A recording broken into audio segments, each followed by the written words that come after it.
Hello, everybody. We're going to be talking about technology addiction. Let's get started. Think about the last time you tried to put your phone down, only to pick it right back up again without even realizing it. That sudden reaction, that automatic reach for the screen, is exactly how technology slowly turns into something unhealthy without us even noticing it. Technology affects every single person in this room. Whether you use your phone for entertainment, schoolwork, social media, or just staying connected, too much screen time can start affecting your attention, your sleep, and even the way your brain functions. And most people don't realize how serious that is until it starts impacting their everyday life. My group and I researched the cons of technology addiction, especially how constant digital stimulation affects the brain, emotions, and self-esteem in different age groups. The more we look into it, the more we realize that technology addiction is becoming a major concern. It harms brain functioning, it shortens attention spans, and it disrupts emotional and behavioral development. So today, I am going to talk about 3 things. First, why technology addiction is such a concerning issue. 2, I'll address some opposing viewpoints people usually bring up. And 3, I'll explain some steps we can take to reduce unhealthy technology use in our daily lives. Let's start by understanding why technology addiction is such a serious concern. Research shows that technology addiction causes real neurological changes. Neuroimaging studies actually prove that compulsive internet and gaming use affects the brain's reward system and the parts of the brain that controls impulses. That means heavy technology users change the way the brain responds to pleasure. It becomes harder for someone to control how much they use their device. During COVID, one study found a clear increase in internet addiction symptoms. People were stressed, isolated, and turned to screens even more than usual, which created a cycle of dependency. Children and teenagers are being hit even harder by this. The American Academy of Child and Adolescent Psychiatry reports that too much screen time contributes to sleep problems, attention issues, and emotional struggles. Other research shows that college-age students who use the internet excessively often struggle with low self-esteem and more psychological distress. Technology overuse also affects social behavior and academic performance.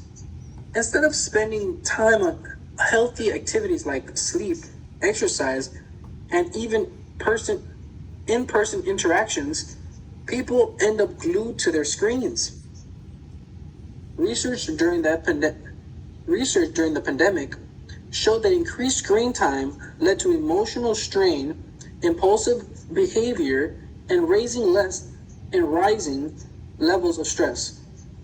All of this makes it clear that technology addiction isn't just a personal habit, it's a major public health issue. But even with all this evidence, some people still argue that technology addiction isn't a real problem. One common argument is technology isn't harmful, it helps people learn. Yes, technology can help with learning, but brain scans show decreased cognitive control and increased reward sensitivity in heavy tech users.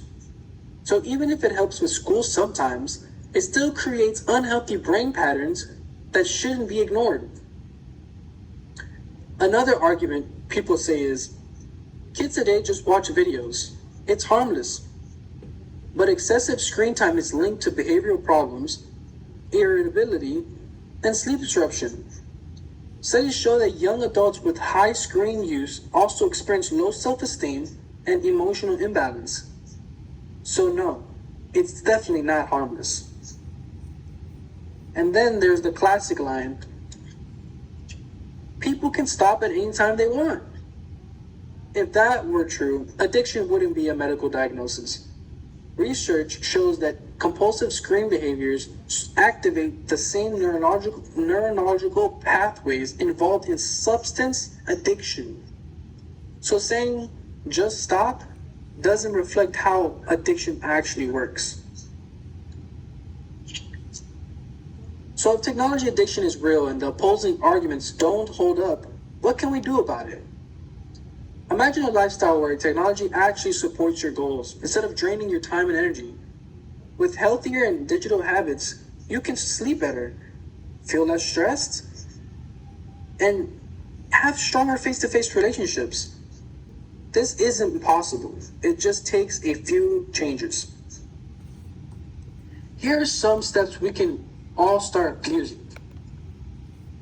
Set a daily screen time limit or create a no phone hours, especially before bed. Turn off notifications that you don't really need.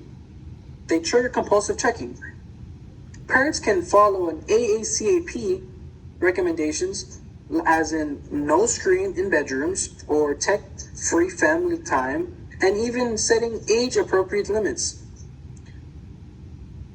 Students can track their screen time and try reducing it a little each week, which helps improve focus, self-esteem, and mental clarity.